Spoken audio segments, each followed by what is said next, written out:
The announcement came on Monday from the Baltimore Ravens. Facility closed, multiple positive COVID-19 tests. Mark Ingram and J.K. Dobbins among those that tested positive. That means they will not be available for Thursday night's game against the Pittsburgh Steelers.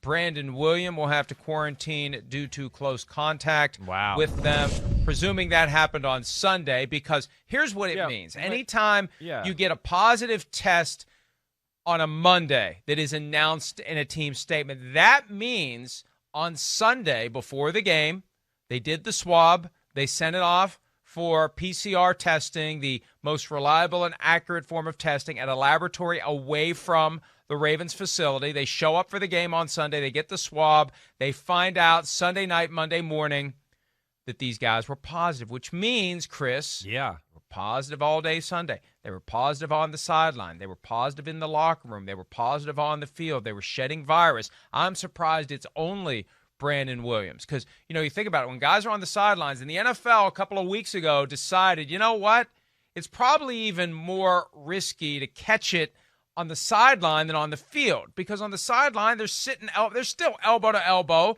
with masks not on. They're not distancing. They're not wearing masks when they're not in the game. I'm surprised they didn't knock out half the offense, frankly, because what happens when the offense isn't on the field? They're all huddled together trying to figure out what they're going to do when they go back on the field. So that's how it happens on a game day.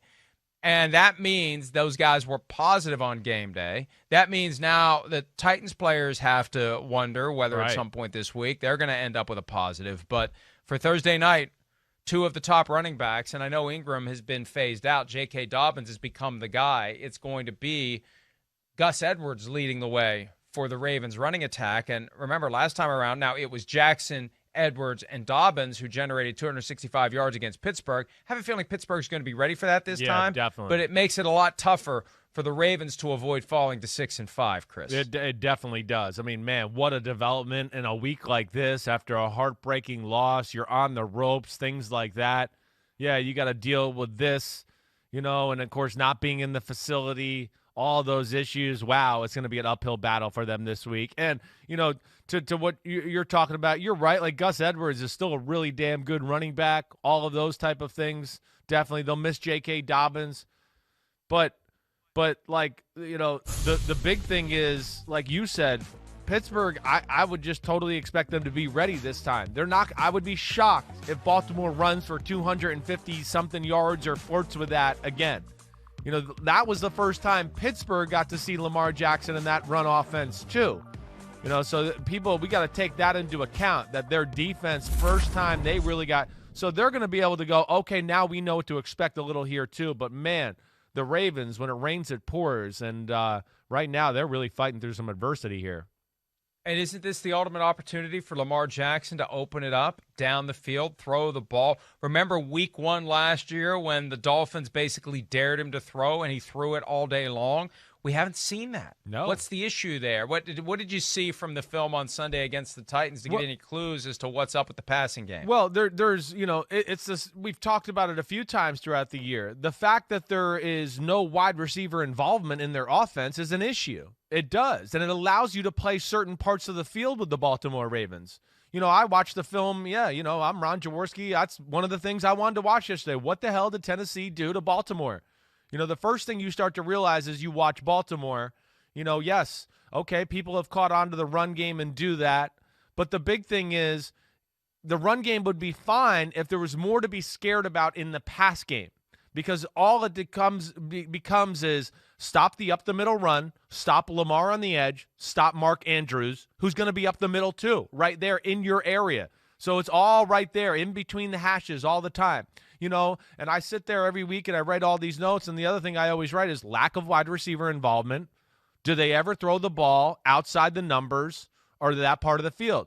And I said it during the podcast yesterday, and I go, hey, Pete Dimolitolitis, look up the numbers. Baltimore's the worst in football, throwing the ball outside the numbers. So, there they go. They're the run game right at you, right off the edge. Mark Andrews down the middle. And then there's this big faction of the field that you don't really have to defend when you play Baltimore, because they don't get the wide receivers involved and they don't throw to certain areas of the field. And to me, that is playing hand-to-hand a little bit with the issues of their offense, their run game, and things like that. It could be the scheme. It could be Lamar. But let me throw one other possibility at you. The struggles in attracting veteran free agent receivers, that's well established now. Sure. Guys who have options are not going to choose to join on with a run-based offense. And when you rely on the draft to get your receivers, how do you ever develop your receivers if you're not using them in the passing game? Sure. It's the chicken and the egg thing, right? We talk all the time about how the great receivers are coming into the NFL because it's 7-on-7 from the time they're 7 years old. They get to the NFL, the development stops because they don't throw the ball enough to let these guys reach their ceiling. Yeah, no, Mike, I think there's certainly something to that. There's just not enough diversity in the pass game, in the offense.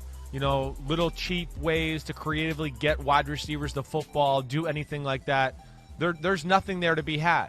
And listen, I'm not trying to sit here and tell you Lamar Jackson is Patrick Mahomes or Aaron Rodgers or Russell Wilson. But Lamar Jackson is still damn good. And Lamar Jackson, the one thing I don't like about the last few weeks is it's all on him, Lamar.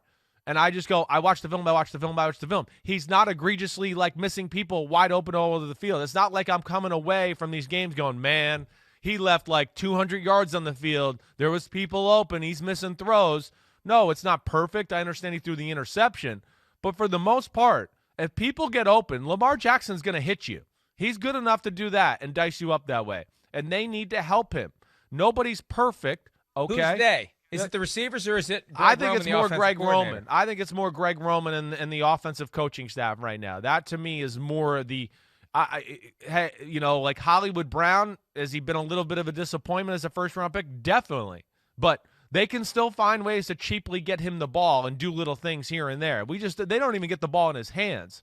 And to me, there's no excuse for that. And that's their biggest problem. I think it's just predictability of where the ball's going to go and who's going to have it in their hands is really hurting them right now because their run game has been caught on to a little bit.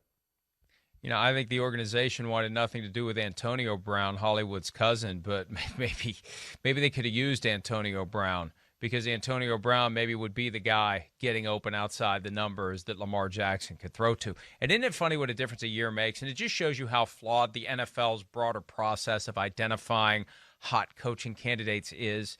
The winning teams, the best teams, well, they're Wink Martindale and Greg Roman. Now this year, not a peep because the team's struggling. Same coaches, same guys, same ideas, same concepts, different year. It's somebody else from the successful teams that becomes the hot coaching candidate. Robert Saleh, we're not hearing his name this year because the 49ers aren't what they were last year. Same coach, same guy, same ideas, same concepts. It just shows you how inherently flawed it is when you've got the owners who aren't football people getting caught up in the same things we get caught up in. Right. The assistant coaches on the best team. So, look, they've got to do something in Baltimore because the season really is on the brink. Mike Tomlin has recognized, the Steelers head coach, that they have to match that level of desperation that Baltimore is going to be bringing to town because this is it for the Ravens. If they lose, no chance of winning the division, and the chances of getting to the playoffs are going to plummet. Now, the schedule gets easier on the back end, but still, they are falling apart, and I think they're realizing that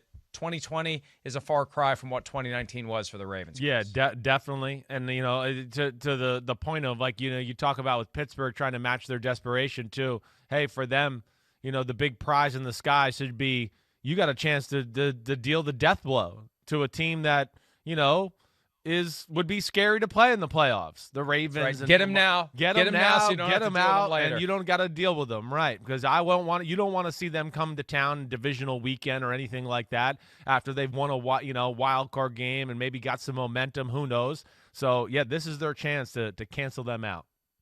Does a win Thursday night by the Ravens erase the ugliness we've seen the past few weeks from them? I don't know if it erases it. I don't know, and I guess it's going to be a little bit how they win that football game, but I think the big thing, I just want to see is just a little more diversity. I do.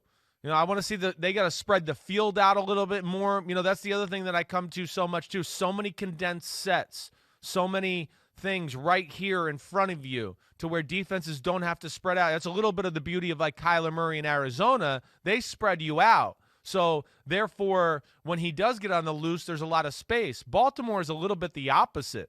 They keep everybody in, smash mouth up the middle. Okay, I get that. You have to worry about that. You pack them in there, and then they get Lamar Jackson on the edge on the outside of you.